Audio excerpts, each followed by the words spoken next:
This episode, Joseph Priestley, the radical who discovered oxygen from the Alchemist's Corner series, is brought to you by Vizkard Studio. Welcome, deep divers, to another exploration into the minds that truly shaped our world. Today, we're diving into the life of Joseph Priestley. Now, you might know the name oxygen, right? Right, the discoverer of oxygen.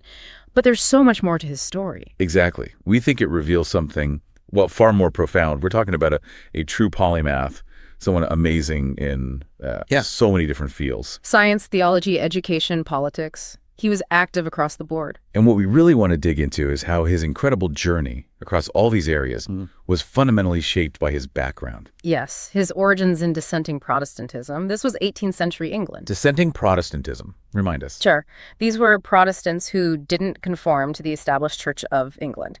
And this often created a culture of independent thinking, critical inquiry. Okay. And for Priestley, this background, while far from limiting him, it actually provided the very framework for his intellectual freedom, for his often quite radical ideas. That's a powerful idea, that his religion enabled radical thought.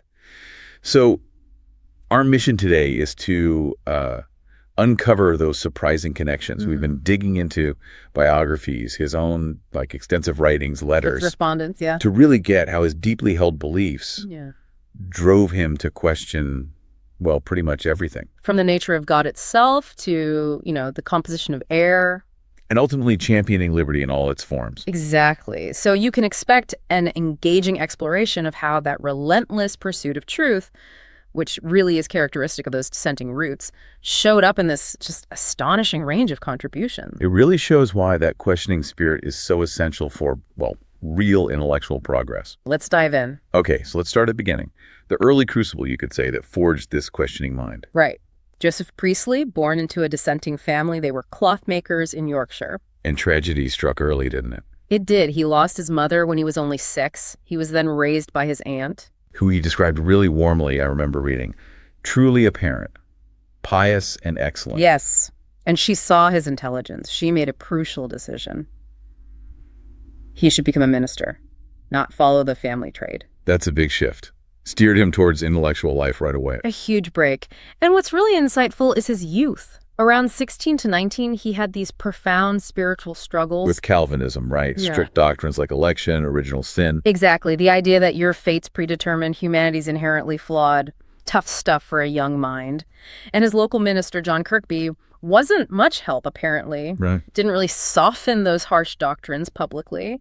So this intense internal debate, it was incredibly formative. It taught him to question dogma really early on. Sounds like a difficult internal battle. But what's striking is how he seemed to turn adversity into opportunity. How so? Well, he got sick, right? Huh. It interrupted his formal education. The family thought maybe a mercantile career sent him to Lisbon. Ah, yes. But instead, he stays home and teaches himself French, Italian, German, Hebrew, Chaldee, Syriac, Arabic. Just astonishing for the time.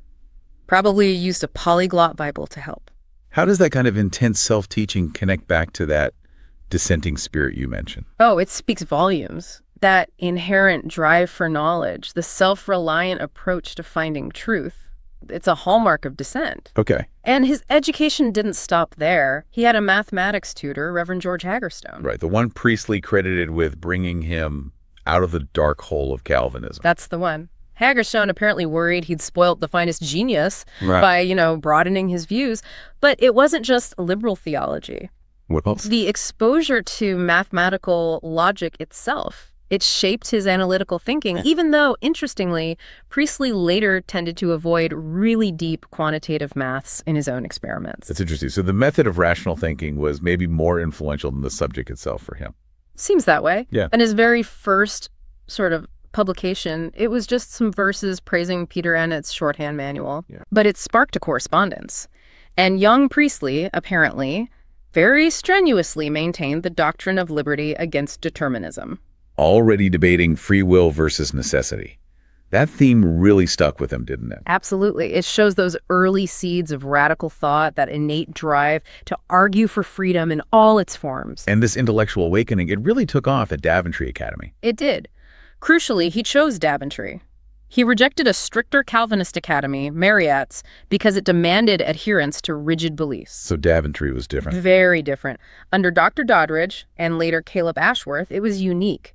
A sanctuary for, well, heterodoxy, committed to the serious pursuit of truth. Sounds ideal for him. It was. Open discussion, no doctrinal constraints. That intellectual freedom was paramount, a direct reflection, really, of the dissenting focus on individual conscience. So who were the big influences there? I know Isaac Watts's logic was important. Hugely. Not just a textbook. It was a guide to reasoning, connecting all the sciences, pushing for using the light of nature, a good judgment. Watts's practical moral approach really resonated with Priestley, even though Watts himself was Calvinist. So Watts gave him a method. What about Locke? John Locke's essay concerning human understanding, foundational. Locke's empiricism, the idea that knowledge comes from experience, observation, not innate ideas, Right. that laid the groundwork for Priestley's whole scientific approach. And crucially, Priestley picked up on Locke's insight about theological debates. Which was? That many controversies are generally not about realities, but are merely verbal. They stem from obscurities and difficulties incident to words. Oh, the problem of language. Exactly. This spurred Priestley's lifelong quest for clear interpretation, clear language. A key takeaway for you: the importance of precision in science and theology to avoid pointless arguments. So he's already thinking about how words shape understanding. He also encountered Newtonian science there. Yes, through Cyrus Grave-Sand's Elements of Natural Philosophy. It stressed reasoning from phenomena. Look at the evidence and avoiding feigned hypotheses. Don't just make stuff up. The scientific method, basically. Which Priestley fully embraced, even if he shied away from the complex maths later. Okay, and then there was Hartley. David Hartley's Observations on Man. Ah, Hartley.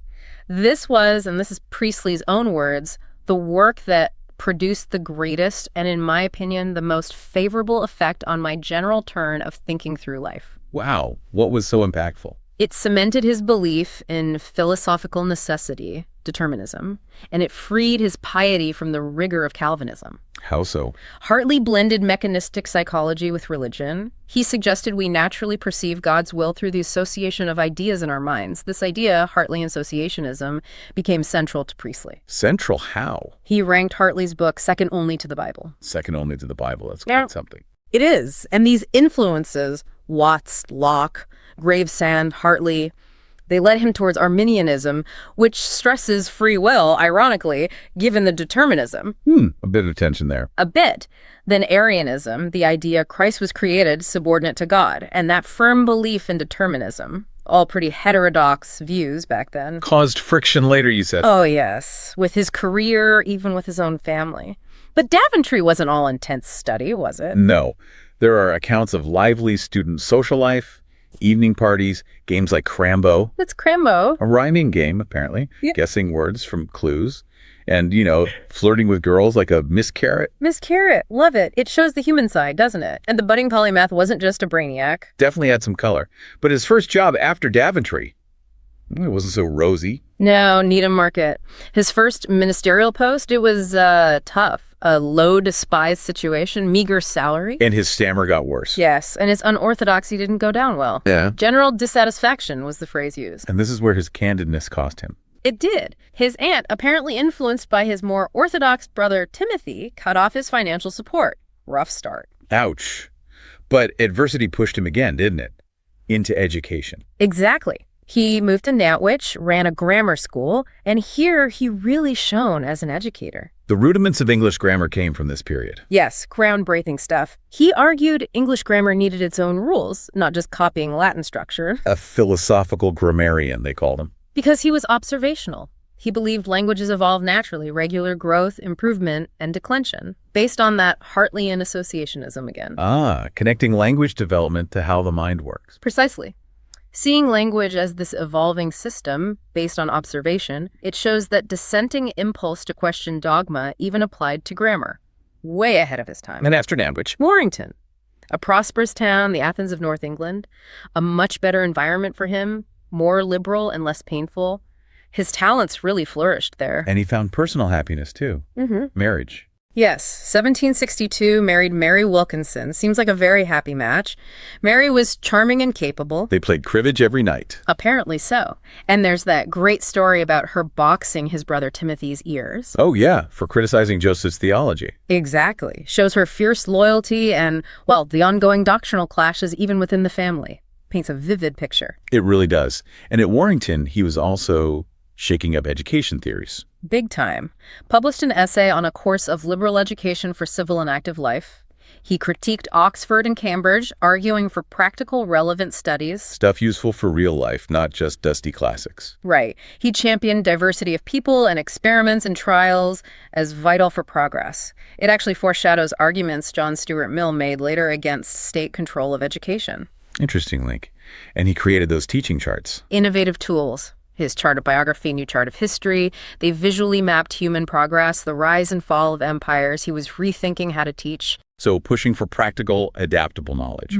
But even though he was hired as a language tutor there, His passion for science ignited. inspired by Benjamin Franklin. Yes. He dove into electricity, corresponded with John Canton, got his brother Timothy to build him an experimental kite. Like Franklin. Indeed. He did original experiments, observed the electric wind. It was disputed at first, but later accepted by the big names, Franklin, Faraday, Maxwell. So his scientific reputation started growing. Definitely. His book, History of Electricity in 1767, showed his fertility of experimental imagination, and it revealed his unique worldview. Which was? This physico-theological Newtonianism, trying to understand science in relation to God. Seeing science as a way to understand God's design. Exactly. For Priestley, studying nature was a way to grasp God's will. Science and religion weren't separate, they were integrated.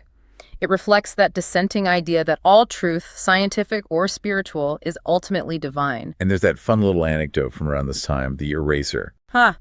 Yes. In his book on perspective, 1770, he casually recommends a substance excellently adapted to the purpose of wiping from paper the marks of a black lead pencil. The first published mention of a rubber eraser. It's delightful, isn't it? But also kind of telling. Shows that practical, observant, scientific mind, even in everyday things, improving the world around him, that dissenting impulse again. That's a great detail. And his first real dip into chemistry also happened around then. The artificial Permont water. Yes, 1772. Classic Priestley story. At a dinner party, tastes flat, distilled seawater. And thinks, I can fix this. Pretty much. He suggests adding fixed air carbon dioxide to restore its briskness. And he thought it might even cure scurvy on Captain Cook's voyages. Why scurvy? Well, current theories linked the health benefits of mineral waters to CO2, and they thought scurvy was a kind of decay, maybe reversible by adding this fixed air. Yeah. Plausible at the time, though incorrect. But it shows that immediate practical problem-solving drive, right? Even without formal chemistry training yet. Absolutely, that constant drive to understand and improve things, which naturally leads us to his next phase, a return to the ministry. Right, moving to Leeds. Minister at Mill Hill Chapel. The oldest, largest dissenting meeting house there. He saw it as a kind of triumph after being rejected earlier in his career.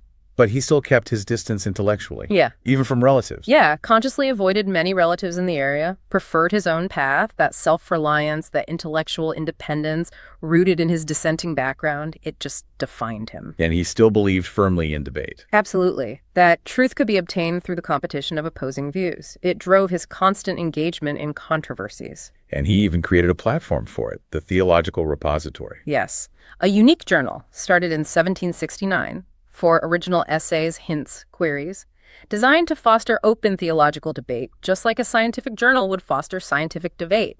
Applying the scientific model of open exchange to theology.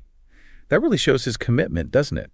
Driven by that dissenting emphasis on individual interpretation leading to collective growth. Powerful illustration. And those dissenting principles flowed straight into his political activism, too. Like his arguments against state-controlled education. Right. He wrote remarks challenging Dr. John Brown's proposal, arguing uniformity would stifle the excellence of human nature, stifle progress. It fits perfectly with his view that knowledge grows through diverse, competing ideas. Raises a good question for today, doesn't it?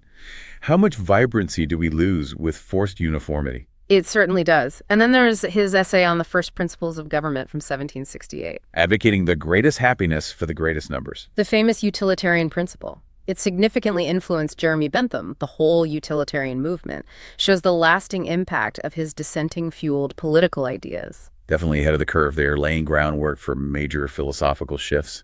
And he fought hard for religious liberty. Fiercely, he took on William Blackstone's commentaries. Which called dissent a crime. Controversially, yes. Priestley shot back with a very angry pamphlet, arguing dissenters were actually the best subjects in a free state because they consistently supported freedom, civil, political, and religious. Took courage to challenge someone like Blackstone. Huge courage. Shows conviction. His fight for religious freedom directly fueled his political thinking. And he didn't just challenge the establishment. He challenged fellow dissenters, too. He did. Proposed radical reforms within dissent itself.